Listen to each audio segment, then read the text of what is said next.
Hello friends, welcome to Sports All-Rounder YouTube channel. Kabaddi தான் PKL 12 தான், பவன் சரவத் தான் பார்ட் 2 தான். எஸ், பார்ட் 1 நேற்றே போட்டாச்சு. அவர் இன்ஸ்டாவில் கொடுத்த இன்டர்வியூவை. இது பார்ட் 2.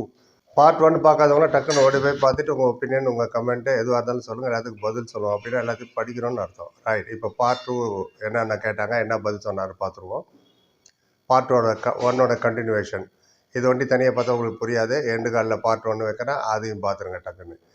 ரைட், கேட்டாங்க. ஆமாம், நீங்கள் சொல்கிறது கரெக்டுப்பா. ஒன்று ஃபேன்ஸு ஃப்ரெண்ட்ஸ் எல்லோரும் சேர்ந்து தான் இந்த மெசேஜை ஓனர்கிட்ட கொண்டு போனோம். ஏன்னா மிஸ்கம்யூனிகேஷன் இருக்கக்கூடாது. இது என்னது, இது மிஸ்மேனேஜ்மெண்ட்டா, கான்ஸ்பிரன்சி தியரியா, அதை பற்றி கொஞ்சம் சொல்லுங்க சொன்னார். எஸ், கண்டிப்பாக அவங்க கம்யூனிகேஷன் கேப் இருந்தது. அவங்க கம்யூனிகேஷன் கிளியராகவே அவங்ககிட்ட போகல. நான் 100% எனர்ஜியோட 100% பிளானோட தான் டீமை எடுத்துகிட்டு பேட் உள்ள இறங்கினேன். நான் மட்டும் இல்லை, any player, any coach, any team எல்லாருமே 100% எனர்ஜியோடு தான் மேட் உள்ள இறங்குவாங்க விளையாட. ஐ திங்க் அதுதான் கேம் ஸ்பிரிட்டுங்கிறது. சுனில் பாருங்கள், அதை மும்பா சுனில் சொல்கிறாரு. என்னை பொறுத்தவரை அவர் தான் பெஸ்ட் கேப்டன் பிகேல. அதே மாதிரி விஜய் மாலிக் அவரும் 100% கொடுத்து தான் மேட் உள்ள இறங்குறாரு. கேம் ஸ்பிரிட் தான் வெரி வெரி இம்பார்ட்டன்ட். நானும் அந்த கேம் ஸ்பிரிட்டோட தான் போனேன். என்னென்ன மென்டாலிட்டி எப்போதுமே டீமை வந்து ஃபைனல் கொண்டு போகணுன்ற இன்டென்ஷனில் தான் வந்தேன். சில பேர் டிடன்ட் லைக் தட். சில பேருக்கு அது பிடிக்கல. அது யாரும் இது வரைக்கும் சொல்ல அவர். பட் நானும் உட்காந்து பேசி தீக்கிறது தான் விரும்புகிறேன். அந்த மிஸ் அண்டர்ஸ்டாண்டிங்கை, மிஸ்கம்யூனிகேஷன் இருக்கக்கூடாது. எதுவாக இருந்தாலும் உட்காந்து நம்ம பேசலாம். ஓனர்கிட்ட நான் பேசணும். அண்ட் கியா ஹுவா கியா நெய் ஹுவா அப்படின்னு கேட்கணும் அப்படின்னாரு. ரைட், அடுத்த கேள்வி. சரி, அது இருக்கட்டும். ஸ்டார்டிங் 7 யார் டிசைட் பண்ணுறா அதை சொல்லு அப்படின்னாங்க. ஏன்னா ஸ்டார்டிங் 7 தானே தலைவலி. சஞ்சு பலியன் என்ன சொன்னார், நாங்கள் கோச்சிங் பண்ணுறோம், வீடு அனலிஸ்ட் வச்சுட்டு எல்லாம் ப்ராக்டிஸ் பண்ணிட்டு மேட்டில் இறங்கும்போது வேறு யாரோ வந்து ஒரு பேப்பர் எழுதினார், இதுதான் ஸ்டார்டிங் 7. அது அவங்க கேட்குறாங்க, யார் ஸ்டார்டிங் 7 டிசைட் பண்ணுவார்னு சொன்னார். மேனேஜ்மெண்ட்டுக்கும் ரோல் இருக்குது ஸ்டார்டிங் 7. கோச் டிசைட் பண்ணுவார், கேப்டன் டிசைட் பண்ணுவார். ஒரு பர்டிகுலர் பர்சன் தான் டிசைட் பண்ணணுன்னு இல்லை. இப்போ டீமுக்கு எது பெஸ்ட்டோ, 2 டீம் விளாட்றாங்க. அண்ட் 2 பேருமே அவங்களோட ஸ்டார்டிங் 7 எழுதிட்டு தான் வருவாங்க. அண்ட் யார் ஸ்டார்டிங் 7 இருக்கிறது ரொம்ப ரொம்ப முக்கியம். ஃபஸ்ட்டு மேட்சை நீங்கள் எடுத்துங்க. தெலுங்கு டைட்டன்ஸுக்கு எதிராக நாங்கள் விளையாடும் போது நான் கோச்சு கூட உட்காந்து, அர்ஜுன் கூட உட்காந்து டிசைட் பண்ணோம். அட்வைஸ் யார் வேணால் கொடுக்கலாம். அனலிஸ்ட்டு கொடுக்கலாம், என்னோட ஜூனியர் எனக்கு கொடுக்கலாம், என்னோட சீனியர் எனக்கு கொடுக்கலாம், நானும் கொடுக்கலாம் அட்வைஸை. But bottom line is best 7 தான் விளையாடணும்.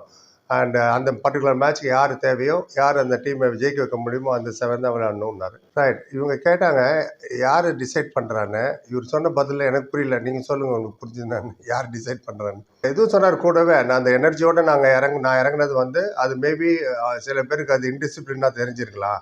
என்னை பொறுத்தவரை அது கேம் ஸ்பிரிட்டு. அதை இன்டிசிப்ளினாக பார்த்தா அது என்ன பண்ண முடியுன்ற மாதிரி தான் அவர் சொன்னார். அப்புறம் கேட்டாங்க, நீ அர்ஜுன் தேஷ்வால்கிட்ட பேசினியா அப்படின்ட்டு. அவருக்கு சொன்னார், அர்ஜுன் மேரா சோட்டா பாய் ஜெய்சான்றார். என்னோட யங்கர் பிரதர் மாதிரி அர்ஜுன். நாங்கள் எல்லா மேட்சுமே நாங்கள் டிஸ்கஸ் பண்ணுவோம், எப்படி டீமை மேலே கொண்டு போகணும். ஏன்னா because 2 big player of the tournament இது பிகேலே. அப்படி பார்த்தீங்கன்னா அப்வியஸ்லி அர்ஜுன் தேஷ்வால், பவன் ஷராவத்லாம் ரோஹித் சர்மா, விராட் கோலி மாதிரின்னு வச்சுங்களேன் கிரிக்கெட்டில். ஸோ 2 டாப் ரைட்டர்ஸ் நாங்கள். அண்ட் எப்படியாவது டீமை ஃபைனலுக்கு எடுத்துகிட்டு போகணுன்னு தான் நாங்கள் உட்காந்து டிஸ்கஸ் பண்ணோம். நாங்கள் பிளானும் இருந்தது எங்கிட்ட. அண்ட் கோச்சு கூட உட்காந்து நாங்கள் டிஸ்கஸ் பண்ணோம். அண்ட் அர்ஜுன் எப்போ 6-7 பேர் டிஃபெண்டர் இருந்தால் அர்ஜுன் ரைட் எடுக்கணும், 4-5 பேர் இருந்தால் நான் ரைட் எடுக்கணும். இந்த மாதிரிலாம் டிஸ்கஸ் பண்ணி எது ரொம்ப இம்பார்ட்டண்ட்டோ எங்களோட டியூட்டியை கரெக்டாக தான் ஃபுல்ஃபில் பண்ணோம். அண்ட் அதுக்காக 6-7 தான் நான் பாயிண்ட் எடுக்க முடியாதோ, 4 or 5 டிஃபெண்டர்ஸ் இருந்தால் அவர் எடுக்க முடியாதோ, அப்படிலாம் கிடையாது. எல்லோரும் எல்லாம் பண்ண முடியும். பட் ஒரு தியரி, ஒரு பிளானோட தான் நாங்கள் இறங்கணும். எது பண்ணாலும் பிளான் பண்ணி பண்ணோம். யார் சொல்லுங்க பார்ப்போம். அர்ஜுன் நானும் எப்போதும் பேசிட்டு தான் இருப்போம். அண்ட் இவ்வளையா நரேந்திர கண்டாலாவை எந்த சுச்சுவேஷனில் இறக்கணும், ரைட் கார்னர் யார் என்ன பண்ணணும், லெஃப்ட் கார்னர், இது மாதிரி பல விஷயங்கள் நாங்கள் டிஸ்கஸ் பண்ணோம். பட் எதுவுமே எங்களால் இம்ப்ளிமெண்ட் பண்ண முடியல. ஏன்னா 3 மேட்ச்சுக்கு அப்புறம் பேருக்கோ கர்பேஜியா அப்படின்ட்டாரு. ஆமாம், 3 நாளைக்கு அப்புறம் 3 மேட்ச்சுக்கு அப்புறம் என்ன வீட்டுக்கு அனுப்பிச்சிட்டாங்க அப்படின்னாரு சிரிச்சுக்கிட்டேன்.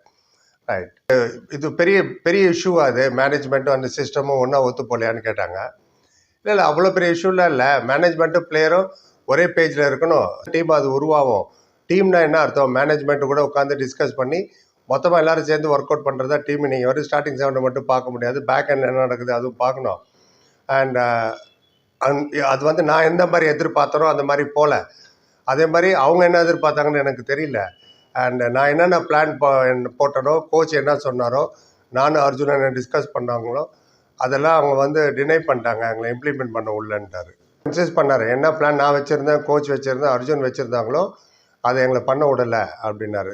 It was denied. ஆமாம், சரி, யார் டினை பண்ணதுன்னு கேட்டாங்க. ஸ்ட்ரெயிட்டாக கேட்டாங்க. அவங்க கேள்வியிலலாம் தெளிவாக தான் இருந்தாங்க. அவங்க யார் உன்னை டினை பண்ணா, யாரும் தடுத்து நிறுத்தினான்னு சொன்னார். மேனேஜ்மெண்ட்டு நான் மேனேஜ்மெண்ட்டை மட்டும் குறை சொல்ல மாட்டேன். மேனேஜ்மெண்ட்டுன்னு சொன்னால் அது ராங்கு.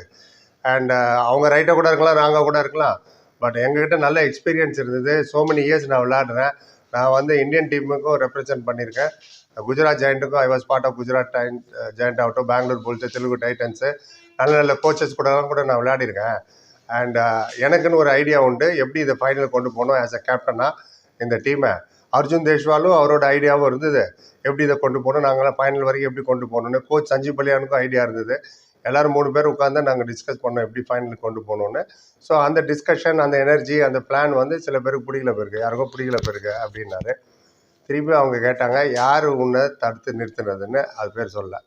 எனிவே அண்ட் திருப்பி கேட்டாங்க, யாராவது ஒரு பர்சன் பேர் சொல்லு, இல்லை ஹோல் மேனேஜ்மெண்ட்டை நீங்கள் சொல்கிறத கேட்கலையா, ஏக் ஆத்மி யா பூரா மேனேஜ்மெண்ட் நீ சொல்கிற அப்போ அப்படின்னு கேட்டாங்க. ஒரு ஆள் கேட்கலையா, இல்லை ஃபுல் மேனேஜ்மெண்ட் கேட்கலையான்னு.